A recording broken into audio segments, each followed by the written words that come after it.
Hello and welcome to the latest episode of the Football Fun Factory podcast. As you'd have known, if you watched or listened, I was the judge last week, so we will decide this week's judge again by the spinner. But first, I'm going to rub out my name and put in... Who are you going for, Chad? I'm going to go with Johnny. Oh, an extra Obviously. Johnny on the board. Another Johnny on the board. So here we go. Let's give it a spin and find out who it is. Hey! It's me again. Absolutely buzzing. Let's get going. 2 weeks running in the judge's chair, in the judge's wig. Really looking forward to oversee what I'm sure will be a fantastic conversation between James and Johnny as I spin the wheel of subjects to see what we'll be talking about this week. Let's go. Last week it was the wheel of questions. I have no idea why the writing's so small on this wheel, but if I look closely, the question is, it's a good one, best memory in football. I'm going to start with you, James, this week. Was it best memory playing football?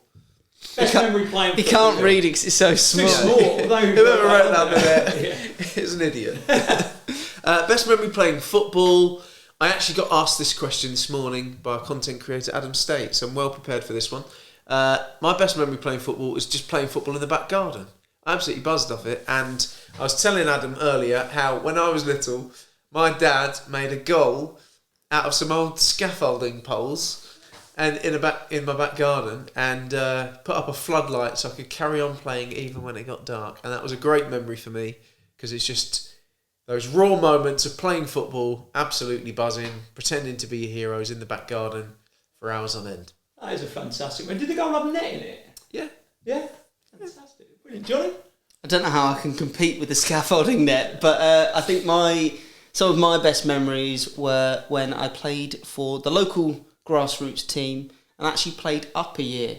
And I was quite nervous, obviously, going into that environment with children that were older than me, but I just remember the coach and the other kids making me feel really welcome and making me feel like a big sort of special part of the team.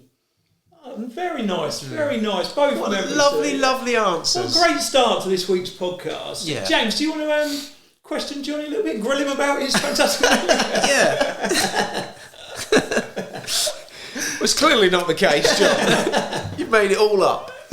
So, feeling part of a team is all well and good, but then did you not want to...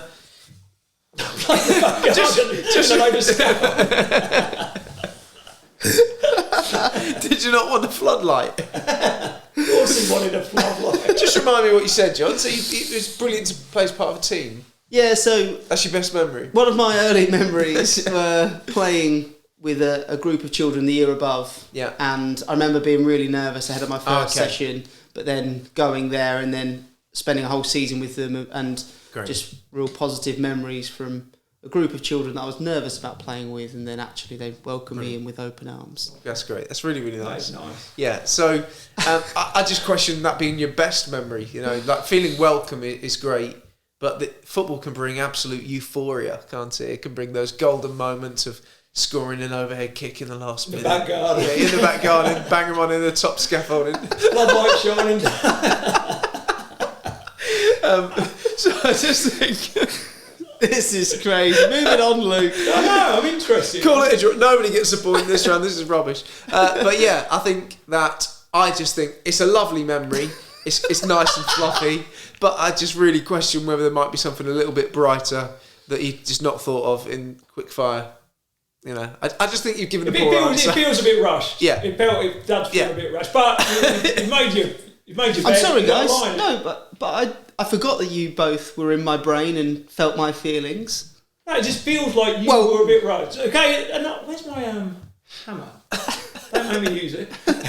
Johnny, do you want to question James on his scaffolding and floodlight?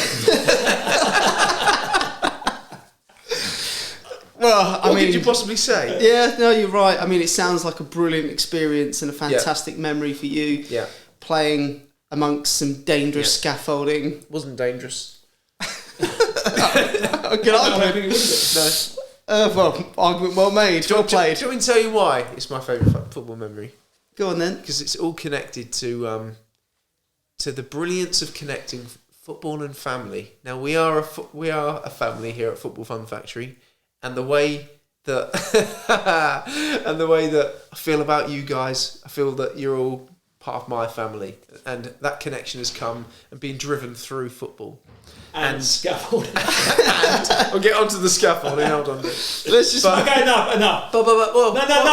Excuse me. I'm going to make my decision. Sorry, Judge. And it's going to go with, I mean, like, the way that you speak there, so emotive. There's only one winner. It felt like it was a big rush your answer. What I was saying, but I couldn't compete with the scaffolding story. 1-0 to James. I'm spinning again. Let's forget about that. So erase it from our memories. That's going to land on the same one. Best piece of coaching advice you've received, Mr. Johnny Martin. Let the game be the teacher. Oh, lovely. Fantastic. Lovely stuff. Do you want to expand a little bit? Don't think I need to, Luke. I'm gonna let No. I think there's probably been times where I first started coaching that I thought, as the coach, I needed to stop the session, needed to keep giving advice, needed to talk all the kids through it. Whereas actually, if you can set up the right session, the right game, you can really let the game be the teacher and let the children sort of solve the problems for themselves.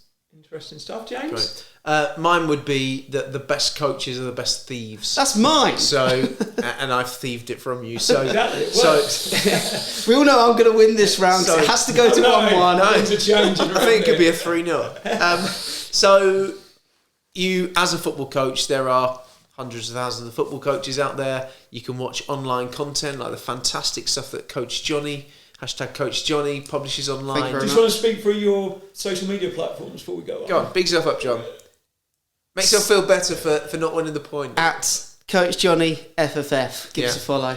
Give him a follow. Give him a follow. Brilliant. And it is genuinely a great example that you could literally go online for free, access Johnny's Instagram, watch all his videos, steal all the best bits, go and do that for another content creator somewhere else. Go and watch your local grassroots team. Go and sign up for FA courses, all these things that you can do to upskill yourself. And everyone's so willing to share, aren't they? Because everyone wants to help each other. Why wouldn't you want to help someone else get better at coaching football? Because it only impacts the children positively. So I think that being a thief within football coaching is a good thing. And that comment there was stolen by Stolen from Johnny. Yeah. And it works. And it's a shining example of why we should just rip off each other's ideas and position them as our own. John, do you want to question James a little bit? It's hard to question it because I've stolen that piece of advice off someone else and then passed it on. Yeah. It works. So it does work. However, it can be a huge negative if you're thieving. Well, you told me it. If you're thieving the wrong things. Luckily, in this example, James has picked the right thing to steal from me. However, if I had a bad habit, if I was surrounded by... Overruled, carry on. Thank you. If I was surrounded by really poor coaches and I stole loads of bits from them and added that to my coaching to make it worse, then that is not a great piece of advice. Okay. Whereas, letting the game be the teacher, if the coach didn't make any interventions and just let the children play, they would grow and develop and have fun. He's good. Yeah, he's really good. Thank you. One last point of mine for me before I then grow you about just not coaching the children at all, giving them any sort of intervention, letting the game be the teacher. For anyone watching, anyone not watching, James is doing the little bunny ears. So, I guess it's apostrophe. What are they called? Bunny ears. I don't think they're called bunny ears. So carry on. None of us know what they're called. So, my point was going to be that that's why I said the best thieves. Yeah, you can steal all the bad stuff, but that would be the best coaches are the worst thieves. The best coaches are the best thieves. So if I'm a good thief, I'm stealing all the good stuff. So if I'm robbing banks, I'm going for the biggest bank with the most money. See what I'm saying? Is there such a thing as a good thief, though? Well, I think in football coaching, absolutely. Very good. Okay, James, you want to grill Jonathan? Yeah, he just mentioned about that not really coaching the children at all and sort of letting the game be the teacher. I think that there's a place for that for an element of what you do. I think it's also important to give advice, give information, give children individual challenges and those kind of things. So it kind of goes against the model of just letting the children play, which I think is a direct quote from what you just said. Well, I think in the very extreme side of things, similar to you robbing banks all of a sudden, I think that there are really extreme versions of that, but I think in general, when you let the game be the teacher, you're facilitating play, you're setting sessions up, games up with constraints where they're then able to then thrive and develop. And it may then still be appropriate to pull a child to one side and give them a little bit of advice and support, but ultimately them playing, getting loads of touches, having loads of goes is where they're really going to develop and grow. Okay, I'm going to stop it there. 2 well-argued points, but after much sort of deliberation, the winner and making it 1 point each. Oh! Johnny Martin. Well, So thanks you're very up much. for an exciting deciding question. Final spin. Let's see. Here we go. Great spin. Getting really good at That's one of the Yeah. best spins you've done thus Thank you far. very much. Thank you very much. The most important thing in kids' football. Can I go first? Yeah, because you are so nice. Thank you. Go. Thanks, Judge. Most important thing for me in kids' football is having fun.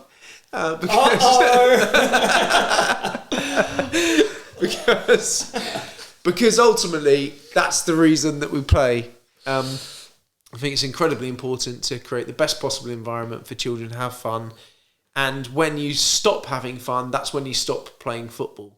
So when you then get to a point where it's not enjoyable anymore, or the coach isn't delivering the sessions in the right way, or the right environment isn't created, unfortunately, that's when then people stop. So making football fun, being enthusiastic, bringing loads of energy to the sessions as a coach, for me, the most important thing in football is clearly making football fun. And that's why in 2017, we started the Football Fun Factory. And that's why there's now 150,000 children over the last 12 months focused on football having fun with the FFF. Oh, God, that is going to take some fantastic. beating, Mr. Johnny. It's a fantastic point.